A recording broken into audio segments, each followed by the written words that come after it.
The postseason's officially here, so we're making our first stop of the postseason tour here in Charlotte, North Carolina, Truist Field, home of the Charlotte Knights. But this week, home of the ACC Conference tournament. We're going to go in there. We're going to try some food. We're going to talk to players, but most importantly, we're going to take in some great college baseball. So, without further ado, let's get right into it.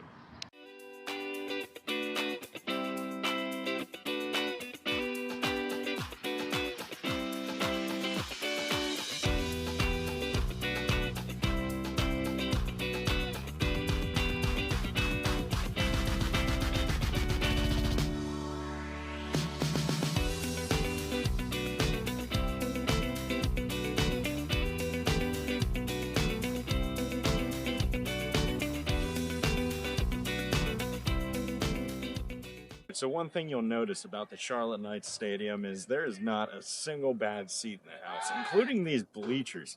You know, my butt cheeks, my biscuits might be on fire right now, but with these little, attachments, these little plastic, McDonald's play place looking things, they're actually kind of comfortable. They're ergonomic, so the cheeks kind of hold you, kind of caress you. It's actually pretty nice with the warmth. I enjoy it. The sun is cooking me out here, but if you look around down essentially everywhere else in the stadium, you have a regular chairback seat. And then behind home plate, you have the padded chairbacks, which are super nice. I would give it not an ANC recliner quality feel. I wouldn't recommend the bleacher seats if you do have a fear of dragons, though. As anyone who's watched the movie Shrek would know, dragons and donkeys get along well, but this one's kind of terrifying.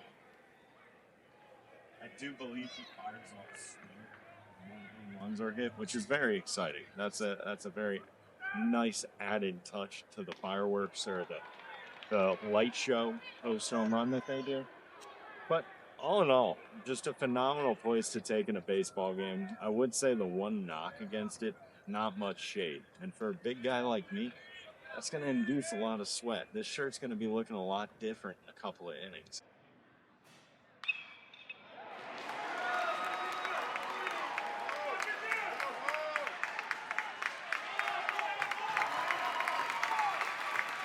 How's it going, everyone? We are here at the ACC Conference Tournament. We're in pool play. No pools, though. Unfortunate. I know. Joined by Anthony Stefan. How are you doing today? I'm great. How are you? I'm doing all right. You know, it's pretty warm. So in the spirit, we're talking postseason. The more you win, what I found out is the better the meals on the road get. But I got to know, what's the best meal you've had on the road? So, I mean, honestly, today, I'm not sure the name of it, but I'm Italian. We got chicken parm and pasta and salad today. That's gonna do it for me. That's the ideal one. It's ideal. I mean, it was so good. We were waiting for Oak to finish up in his interview. I was planning on eating it on the hotel, and then I was like, I can't wait anymore. It just smells too good. So I just devoured it on the bus before we even got back. On the bus. So yeah. Time frame wise, because the hotel is not far from here. It's a couple turns maybe. Yeah. And I think you might be able to see it out there. Yeah, it's one of those. I'm pretty sure it was next to the white one if you guys are staying in the same spot. No, we are, yeah. So that was a quick downing of chicken parm then. Yeah. You're carbo loading for the rest of the tournament, clear.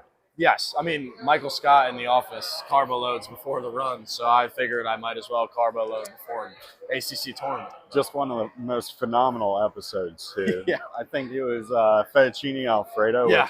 That's got to be the worst meal to have pre-run. No, that's awful. Not a runner here, but if I were, I feel like I probably wouldn't like that. Me neither. No, that's a post-run meal. Yeah, it's look, we're recovering. We're getting back to neutral. Yeah. Now, shifting gears a little bit because, of course, we're all student athletes here. Well, you guys are. I'm just Steve.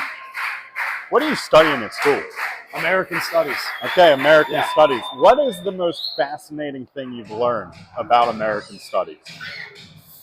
I know a lot come in. No, yeah. I mean, one of the classes I took was history of jazz music. Okay. So I took that with Griff O'Farrell and Blake Parker.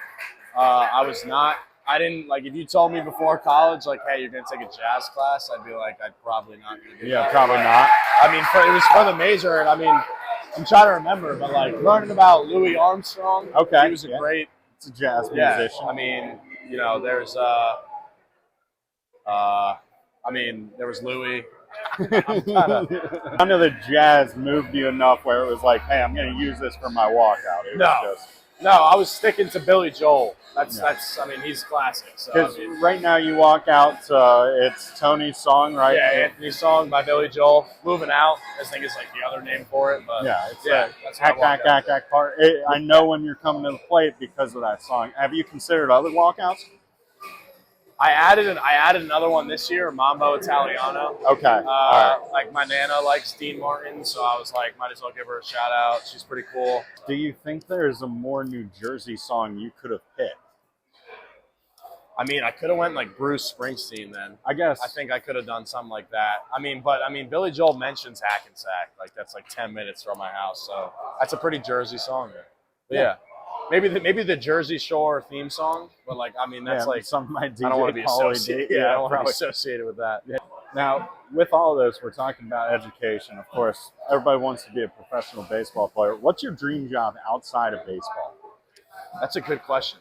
I mean, like you kind of inspired me a little bit when I was a senior in high school when you had that whole Dippin' Dots shenanigans. Yeah, you want to be an astronaut too. Yeah, I was like, but I mean, like I like interviews. I like being in front of a camera, just kind of showing my personality. So maybe something in that sense would be pretty cool. Do you want to interview one of your teammates for a video? Yeah, I'm We down. can do that. We thank you for taking the time. We'll get into that if you want to do that. I will. What's up, everyone? I'm Anthony. It's my boy Joe. Steve asked me a couple questions. I wanted to get your take on it. Yeah. That chicken parm and pasta we got post game this morning. Today? Yeah, I want you to rate that out of 10 because personally, I'm gonna try to give like a Portnoy-esque review. Yeah. I'm still gonna give that an 8-1 because I scarfed it down before we even got back to the hotel. I did too. So I was wondering your opinion on that. I did too. I was also hungry, so at the moment everything tasted well. But in the moment, I would probably go around like a 7-8 to like an 8. So like, what would you say like being hungry adds? Like, is it like a plus 0.5? 100%. Okay, so then like Probably 7-3. Yeah. Okay, that's But from like respectable. an Italian standpoint, like the pasta and everything, it's probably around like a 6-ish. Yeah, You know no, what I'm that's saying? fair. I mean, like, I know how I grew up on Sundays with my Nana. 100%, I'm sure you even grew up more than that Yes. because me and you, we complete 100% Italian. We do. I think I'm 25. I'm 75. And he's 75. Yeah. So I think that's 100. We're out of school for a little bit, so I mean, but I'm pretty sure that checks out. But so this is your first time, obviously being with us at Virginia. Yep. This is also your first time in the ACC tournament. Yeah. What's been your favorite thing so far about playing in this? I like how everything is walking distance. So like if you play at 11 like we did, you could come back for the 3 o'clock and the 7 o'clock game. Huge. Huge. Whereas if I was in another conference tournament, we would have to bus and it would be just like a whole process and deal. So this is really cool. Yeah. And like all the teams, like I know a decent amount of guys on other teams too, just getting to see them. And then just the atmosphere. I mean, everybody that's here is a good ball club and they're probably going to be in the NCAA tournament as well. So it's just a good atmosphere as well. No, super fun. Charlotte, I mean, the skyline is unbelievable, but I mean, yeah, you can look at that out there. Better than this. I don't even know. I mean, I lose the ball in it half the time. I'm not really sure how anybody sees it. I know. We're sitting in a ballpark. We don't get to watch a lot of games being a college baseball player. What's your go-to snack, candy, food? What's the first thing you ran in and got when you came? I love chicken tenders and fries, especially at ballparks. Solid. What's I your had sauce? I like the Sweet Baby Ray's. Sweet Baby Ray's. I had the Dippin' Dots before. Ray's. I got the Dragon's Ice. It was a little too sugary. So you went Dippin' Dots before? No, food. I got chicken tenders and fries, and then last inning I got Dippin' Dots. Okay, yeah. That'd be a little psychotic. Yeah. Oh, what's up, everybody? I'm Anthony. It's my boy Dean. Say what's up, Dean. What's up, guys? Yeah. Fun fact: today's actually Dean's 21st birthday. So I mean, Thank you. pretty electric to be in Charlotte, the city of Charlotte, when Dean's turned 21. But the first question I was going to ask related to the birthday: did you get any gifts yet from your parents? No. Are they planning on giving you any gifts? Maybe not anything physical. Maybe some money. Yeah. Maybe like some plane tickets or something like that if I want to do a little trip. But no, not really like not much of a physical gift giving kind of family. Nah, I mean, I like it. I mean, we're getting old at this point. Cash plays. Yeah, cash definitely. plays. So you mentioned a trip. Where's the one place you would go with your birthday? So the trip I got in mind, my brother and I are big Grateful Dead / Dead and Company fans. Yeah. And we want to go see him play the Sphere next month. So I've actually got a shirt on right now, but we have those tickets bought. And so we just got to get the hotel and the flight. So that my parents might help out a little bit with that. Yeah, I remember you in the car showing me some Grateful Dead songs. What do you think your favorite song is? Ooh, probably Brown Eyed Woman is my favorite. Yeah. But there's a if you like one song, you like them all. It's kind of a you're all in or you're all out. Yeah. So another question relating to your birthday. There are rumors that people may or may not be going to Hooters across the street for your 21st. Yeah. So is that true or no? That's the play for tonight. Team's going to Hooters. We got one right across the street from the hotel. So we'll be celebrating there. Some college baseball and some Hooters, man. Yeah. I mean, I don't know if that's allowed, but we're here. Yeah, baby. Hey, I appreciate it. Yeah. Next up swinging, number 45. So we are here, Charlotte Knights Stadium. I am so thrown off by this bad boy right here. $5.50 worth of nothing but straight dog. This dog was barking, then it got cremated. We're gonna go. We have Tate Ballestero, David Falco here. Guys, what are we thinking? First thoughts of the dog. Look burnt. Looks like you said like a turkey dog. Yeah, I will say every hot dog is a completely different color. Mine's So looking like a vegan dog right here. That's I the don't beauty. love the sight of that. See, you're smart. You covered yours in ketchup. You don't want the optics. Exactly. Now let's all take a bite and get into it and see how the taste is. Oh, wow. How did you just eat that sideways? Yeah. You just did like a half barrel, like one of the worst dogs I've ever had.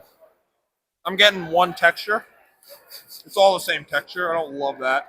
It's like a Slim Jim blended with peanut butter, and that's the consistency we have right now. Best part about this dog is the ketchup. Well, we're going straight mustard on. Straight mustard on top of the dog right now. You know what they say about this two is wrongs. criminal behavior. Two wrongs don't make a right in hot dogs either.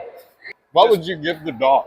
Out of 10? Yeah, out of 10, what are we giving this? I need you guys to vote. And then I'll give it a 2, only because it's edible. It gets a 2. If it wasn't edible, it'd be a 1. I'm giving it a 3.4 because I ate it and I go, yeah, that's a hot dog. I'm thinking like 2.8. Well, I'm my review. I'm giving you both 10s. Oh, thank you. Oh, I gave it a rookie score.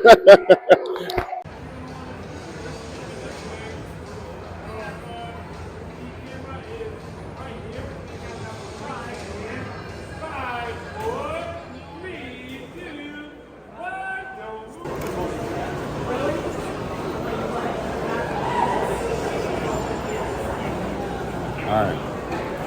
So I'm going to go back through 10 times and take the exact same photo.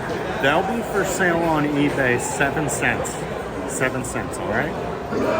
In the world of NIL, I missed out on it. What's going on, everyone? Still here at the ACC tournament in Charlotte. We are joined by Wake Forest's creative team, Chris Fowler.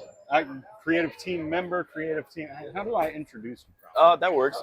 Video producer is what we normally call it. That would make sense. The video producer, the man who is making those sick edits, getting them to your timeline, he's right here. How did you get involved in this? How did you get to where you're at today? Yeah, I mean, so I played baseball growing up, loved sports all my life, just trying to find a way to stay connected. And this was the closest thing I found to staying in sports, and I was kind of good at it, so just kind of rocked with it. So how did you get good at it?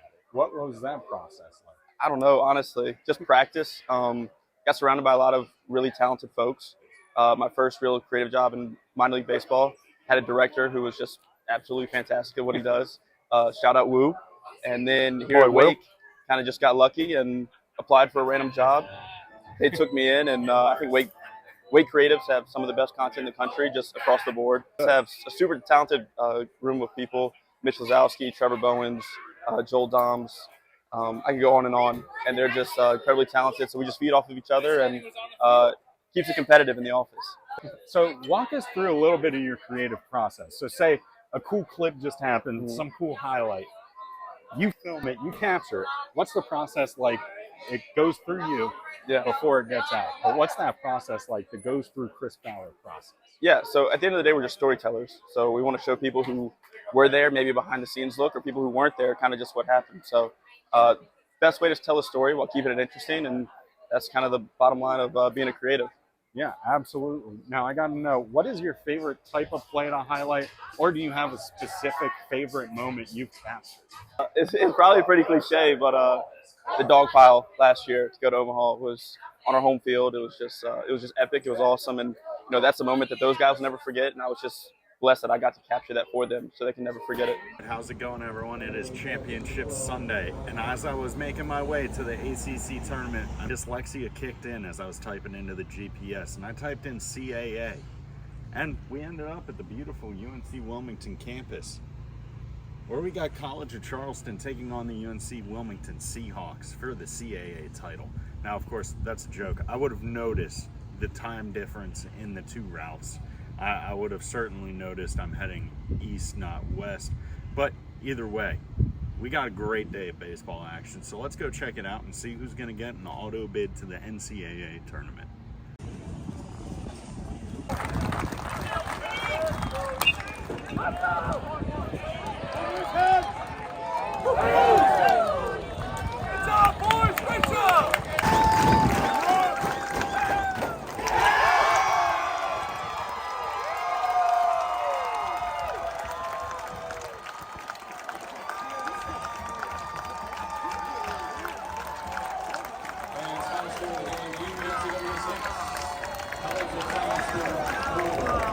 Just won the CAA championship.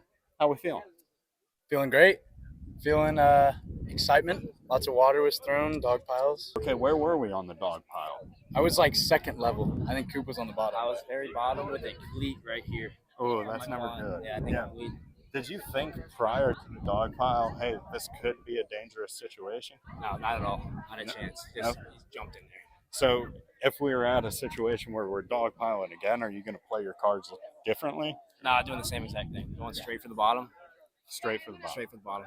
Now, a lot of dealing with that injury, and this team, you guys can handle that well because you're wearing fighting necklaces. That's right. Have you guys noticed any health benefits from those, or is it just all style? I think they got the titanium. Helps your balance, The titanium helping the balance. We love to see that. You noticed any? I have. It does help with the balance, and I'm walking straighter. Yeah. I don't fall over. You get to keep playing together with your teammates, which is awesome.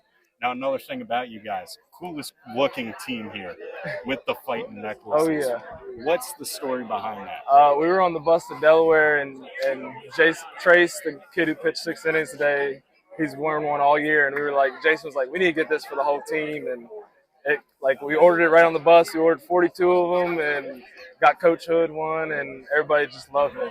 Now, do we think there's a correlation? Only team where everyone's wearing fighting necklaces, only team that just won the championship. Do you think it's related? 100%. 100%. You guys are probably the best dressed on the field because you have the fighting necklaces. Oh. Did you know about fightings coming into college? One, because being a freshman, younger guy. Yeah. Did you know about them coming into college? No, I had no idea, but they busted them out for the tournament. I'm like, all right, let's see what it does. And I mean, you gain power, you gain velocity. I mean, Luke Craig's out there wearing his fighting, 3 saves. You got Trace Baker out there wearing a fight and comes in, throws 7 innings. I mean, there's something about it. So there's a palpable difference. Oh, yeah, there's a crazy difference. While you're playing that extra week, you guys, you're going to be looking good. Yeah. You got the fighting necklace. Oh, yeah. Did you feel like that played a factor in helping y'all win here? Have you noticed a difference in the play?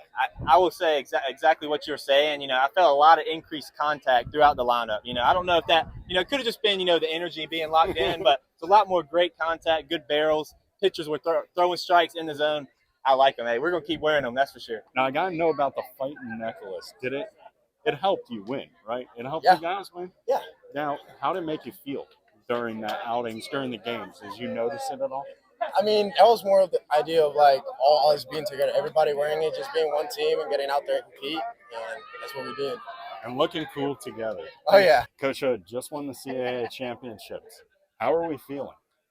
Feeling great, man. So proud of our guys, so proud of our program, so thankful for all the fans we've had here all year and especially this weekend.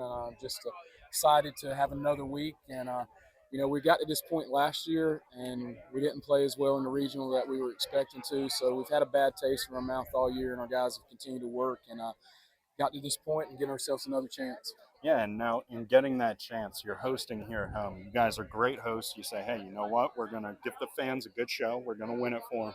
But what was it like playing with that crowd? Just, electric, exciting, on the edge of your seat every out. And, our guys just did a great job to hang in there today. Got behind early, and we just found a way to chip away and get back. And then big hit from Trevor Marsh, the infield hit from Brock Wills, and then phenomenal relief appearance by Trace Baker. How big was that? 6 shutout innings, and then bring the closer in. Luke Craig's been the guy all year, and he's phenomenal.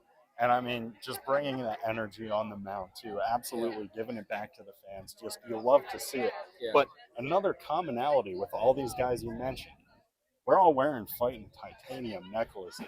So I got to know from the man himself, where did these come from? How'd they come about?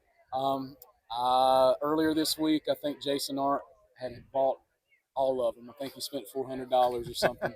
I guess he's already getting money from that music that he's putting out. But he said we're all wearing it, and honestly, I didn't know much about it.